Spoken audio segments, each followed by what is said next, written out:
together molo pingo gimoro amora ringo dhi e doho gin makoro giywayo sirikandwa ni mondo owe tiyo nikech wach yiero osebedo ka nitie problem Kenya ka all the years makata president matiyo sani an ka ja ODM nang'eni ok oyombo but koro atiya kode to kwadwa loso duol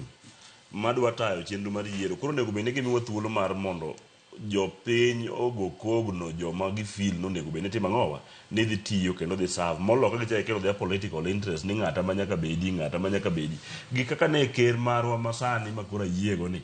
oketo lwete gini koro onego watim gini in a good way manyalo miyo wabedo gi paro ni ka wadhi yiero higa manyien kaka wan jo ODM wadhi keto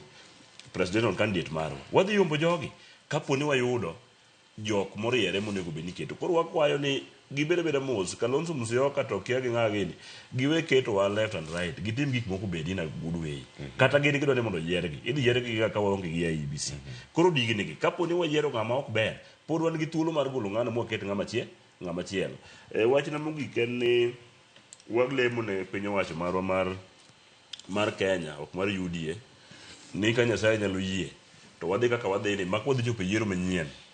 to wabed gi new government kata ka dipo ni en ja ODM kata ka dipo ni en ja UDA to bed ng'ama understand ni kose yieri to piny te kaka koro uto chako time sani ni koro I congratulate my brother here en mani ano kanya bedo ja UDA anan ja ODM kendo badhi mana yombo gang'owa gi ODM kata mana Kisumo kanyo mondo UDA yombi use notice to mana ni koro ni gini be ka wang'iye ma ok adwa wacho nikech nyalo bedo marach ne joma ng'eny en ni William Ruto en a member of ODM gin mane gichako ODM so ODM member is now the president koro gimoro ni mondo withdraw ni un 2 months so